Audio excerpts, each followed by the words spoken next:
Bir canlı diğerini nasıl etkiler? Peki bu etki tüm ekosistemi değiştirebilir mi? Bugün popülasyonlar ve komüniteler arasındaki etkileşimlerin ve değişimlerin doğadaki dengeleri nasıl şekillendirdiğini keşfetmeye başlıyoruz. Bu ilk bölüm zincirin en kritik halkası. Aşağıdaki metinden ve önceki öğrenmelerinizden yararlanarak soruları cevaplayınız. Tek Tek Dağları Milli Parkı İzleme Programı. Türkiye'nin bozkır ekosistemlerinin korunması ve sürdürülebilir yönetimi projesi kapsamında, Tek Tek Dağları Milli Parkı İzleme Programı ile yapılan izleme çalışmaları, türlerin, ekosistemlerin ve sosyal konuların zaman içinde, doğal olarak ve insan müdahalesinin bir sonucu olarak nasıl değiştiğine dair sonuçları tespit etmek, ölçmek, değerlendirmek ve uygulamaları değiştirme konularında güvenilir gözlemler yapmaya dayanır. Alanda bulunan derin vadi sistemleri, mağaralar, taşlık, kayalık ve çalılık alanların sağladığı habitat çeşitliliği, tür çeşitliliğinin de yüksek olmasını sağlamıştır. Biyolojik çeşitlilik izleme memeli türleri, kurt, Canis lupus, popülasyon yoğunluğundaki değişim izleme çalışmasının ilk aşamasında alanı kullanan kurt popülasyon yoğunluğu ortaya konulmalıdır. Bunu sağlamanın en etkili yolu, alanda kurt kullanımı için uygun alanlara fotokapan yerleştirilmesidir. Bu çalışmayla kurtlardaki bireysel tanımlama yapabilmek, vaşak ve alageyik gibi benek deseni her bireye özgü olan türler gibi kolay değildir. Alandaki tüm uygun habitatlarda fotokapanlarla yatılla sarınerilen izleme, alandaki kurt popülasyonunun yoğunluğunu vererek koruma ve izleme çalışmalarını şekillendirecektir. Mevcut popülasyon büyüklüğündeki değişimler izlenerek, tür üzerinde baskı yaratan tehditlerin varlığı ile ilgili fikir sahibi olunacaktır ve bu etkenler göz önünde bulundurularak koruma önlemleri belirlenebilecektir. Kurt popülasyonunun yoğunluğunun sabit kalması veya artması, izleme çalışmasının ve alınan tedbirlerin işe yaradığını gösteren temel başarı göstergeleri olacaktır.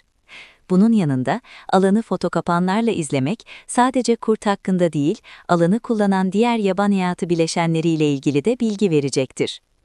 Bir bölgede tür çeşitliliğinin yüksek olmasının sebepleri nelerdir? Habitat çeşitliliğinin fazla olması, iklim koşullarının uygunluğu, besin kaynaklarının zenginliği ve insan etkisinin az olması tür çeşitliliğini artırır. Bozkurt popülasyonunun büyüklüğündeki değişimlerin izlenmesinin amacı nedir? Türün korunma durumunu değerlendirmek, popülasyonu etkileyen tehditleri belirlemek ve gerekli koruma önlemlerini planlamak için izlenir. Yaban hayatının korunması neden önemlidir? Ekosistem dengesini korumak, biyolojik çeşitliliğin devamını sağlamak ve insanın da parçası olduğu doğal yaşamı sürdürülebilir kılmak için önemlidir. Aşağıda canlılar arasındaki rekabet, av-avcı ilişkilerine örnek olarak verilen görselleri inceleyiniz. Siz de çevrenizde gözlemlediğiniz benzer olaylardan örnekler veriniz. Canlılar arasındaki rekabet, av-avcı ilişkilerine örnekler. Sevgili gençler, şimdi kitabımızın 109. sayfasında yer alan, Komünitelerde ve popülasyonlarda görülen etkileşimler ve değişimler adlı etkinliği yönergeye uygun olarak birlikte yapalım. Hazırsanız başlayalım. Aşağıdaki uygulama basamaklarını takip ederek etkinliği gerçekleştiriniz. Etkinlik sonunda sizden öğrenme günlüğü hazırlamanız beklenmektedir. Hazırlayacağınız öğrenme günlüğü, analitik dereceli puanlama anahtarı ile öğretmeniniz tarafından değerlendirilecektir. Karekod ile verilen videoyu izleyip, tür içi ve türler arası etkileşimleri belirleyip, ulaştığınız sonuçları aşağıdaki tabloya yazınız. Şimdi videoyu izleyelim birlikte. Kuzgunların kurtlar için gözcülük yaptığını biliyor muydunuz? Kuzgunlar bir av gördüğünde en yakın kurda gidip bağırmaya başlıyor ve kurtları ava götürüyor. Böylece kuzgunu takip eden kurtlar avı yakalayıp güzel bir ziyafet çekiyor ve karınlarını doyurduktan sonra etin gerisini kuzgunlara bırakıyor. Hatta bu işbirliği farklı kurt ve kuzgun türleri arasında bile yüzyıllardır devam ediyor.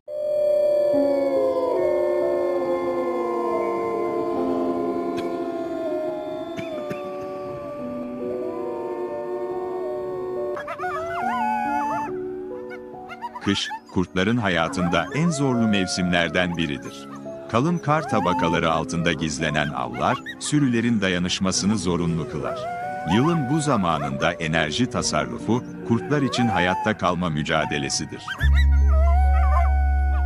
Sürünün lideri alfa kurdun, Sürüsünün önüne geçmesiyle soğuk rüzgara karşı av arayışı başlar. Kurtların gözleri ve kulakları bu uçsuz bucaksız ormanda en ufak bir hareketi algılamak için keskinleşir.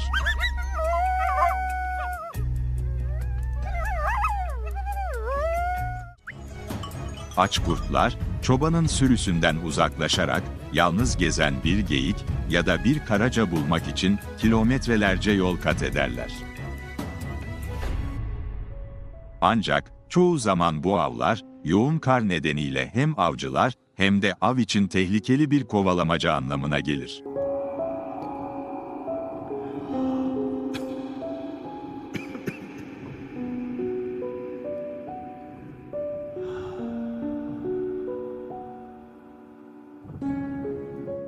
İçin ilkbaharın gelmesi, yeni bir dönemin başlangıcını ifade eder. Karların erimeye başlaması ile orman tekrardan canlanır.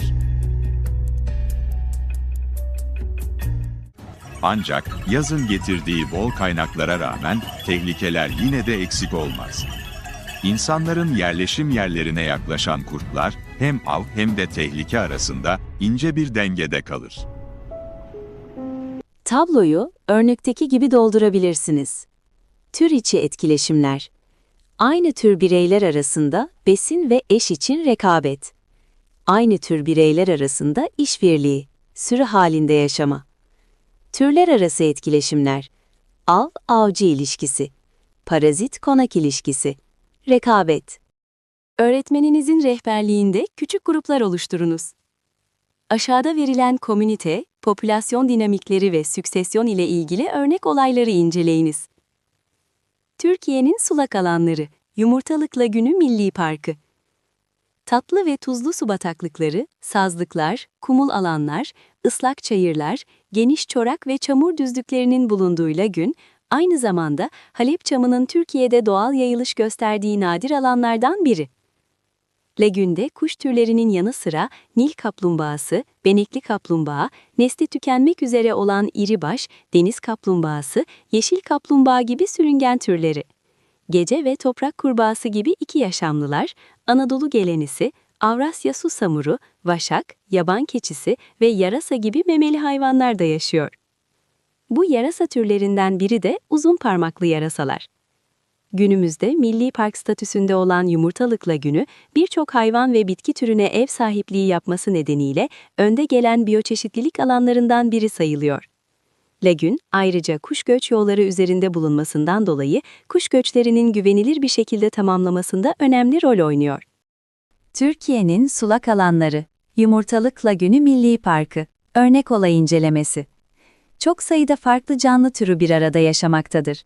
Göçmen kuşlar için önemli bir durak noktasıdır.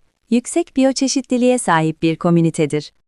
Kızılçam Ormanları 28 Temmuz-10 Ağustos 2021 arasındaki 2 hafta içerisinde Türkiye'nin farklı bölgelerinde çıkan ve sayısı 250'yi aşan orman yangınlarının en büyük ölçeklileri Antalya'nın Manavgat ve Gündoğmuş ilçeleriyle Muğla'nın Marmaris, Köyceğiz'le Milas ilçelerinde meydana gelmişti. Kızılçam ormanlarının yangın sonrasında kendini onarma potansiyeli yüksektir. Genellikle çok sayıda kızılçam gidesi, yangından sonraki ilkbahara kadar olan dönemde yangını canlı olarak atlatan ve kapalı kozalaklarından yere dökülen tohumların çimlenmesiyle ortaya çıkabilmektedir. Buna ek olarak ormanın alt vejetasyon katlarında yer alan çok sayıda çalı ve ağaççık türü de genellikle yangından sonraki birkaç ay içerisinde toprak altında yangını canlı atlatan organları vasıtasıyla sürgün verebilmektedir.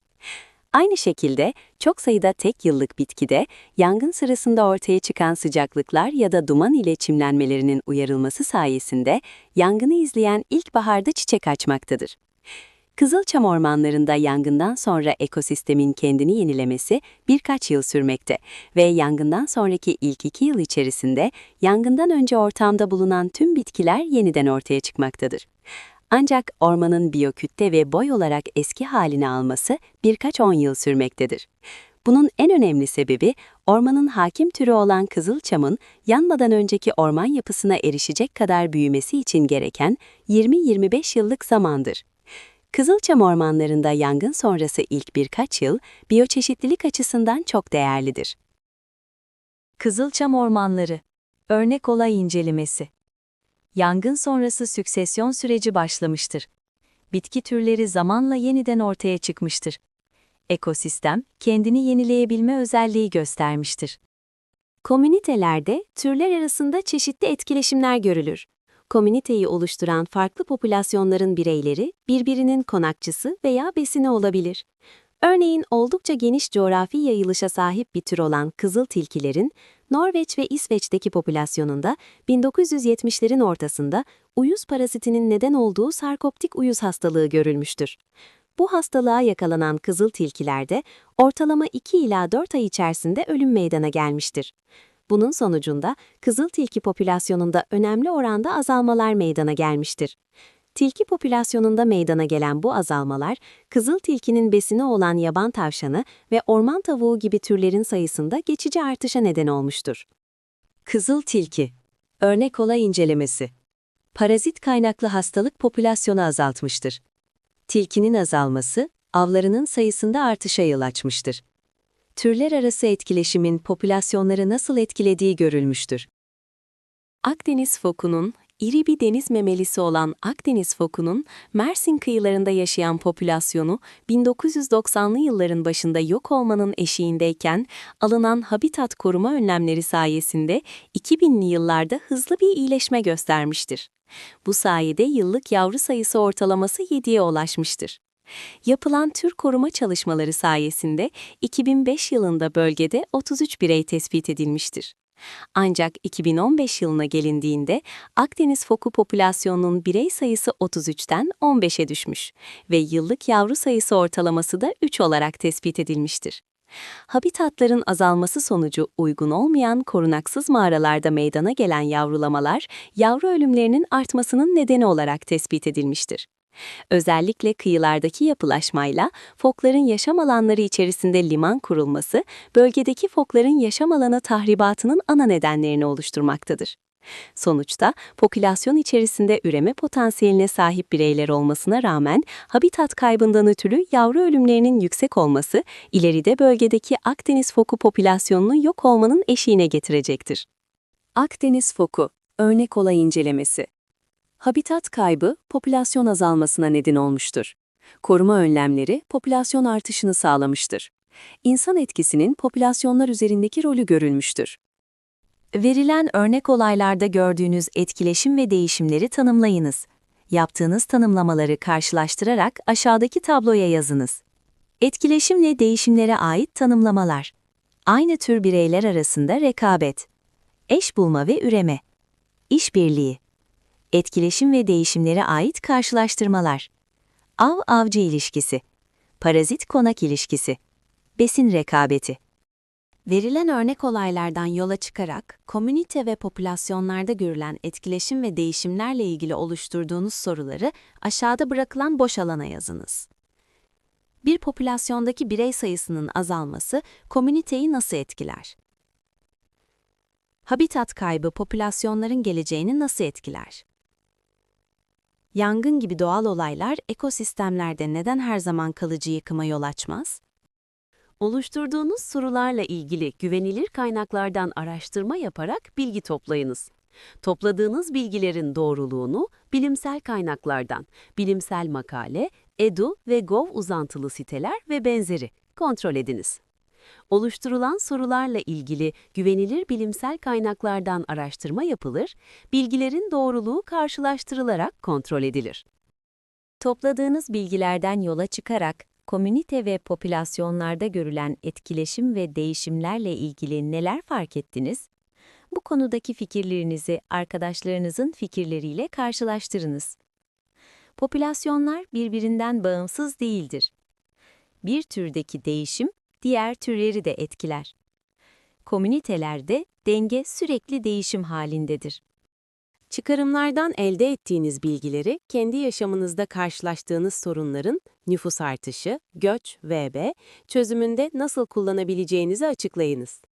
Popülasyon artışı, göç ve çevre sorunları ekosistemlerdeki dengesizliklere benzer sonuçlar doğurur. Bu nedenle doğadaki denge örnek alınarak planlı ve sürdürülebilir çözümler üretilmelidir. Grup olarak yaptığınız araştırma sonuçlarınızı sınıfta paylaşınız. Paylaşım sürecine etkin olarak katılmaya, birbirinizin sözünü kesmemeye ve sözsüz iletişim unsurlarına dikkat ederek saygılı olmaya özen gösteriniz. Grup çalışması sonuçları sınıfta paylaşılmış, arkadaşların görüşleri dinlenmiştir. Bireysel olarak ekosistemlerdeki etkileşimleri gösteren zihin haritası oluşturunuz. Zihin haritasını oluştururken uygun web araçlarını kullanabilirsiniz. Zihin haritası, metinsel içerik. Merkez, komünite ve popülasyon etkileşimleri. Tür içi etkileşimler. Türler arası etkileşimler. Süksesyon, insan etkisi. Popülasyon değişimleri. Komünite ve popülasyonlarda görülen etkileşim ve değişimi tanımladığınız, topladığınız bilgileri kaydettiğiniz, bilgilerin doğruluğunu değerlendirerek çıkarım yaptığınız bir öğrenme günlüğü oluşturunuz. Bu etkinlikte komünite ve popülasyonlarda canlılar arasında sürekli bir etkileşim olduğunu öğrendim. Tür içi ve türler arası etkileşimlerin popülasyon büyüklüğünü doğrudan etkilediğini fark ettim. Özellikle habitat kaybının popülasyonlar üzerinde olumsuz etkileri olduğunu anladım. Ekosistemlerin dinamik bir yapıya sahip olduğunu ve doğal ya da insan kaynaklı değişimlere tepki verdiğini öğrendim. Bu bilgilerin doğayı koruma konusunda daha bilinçli olmamı sağladığını düşünüyorum. Katılımınız için teşekkür ederim.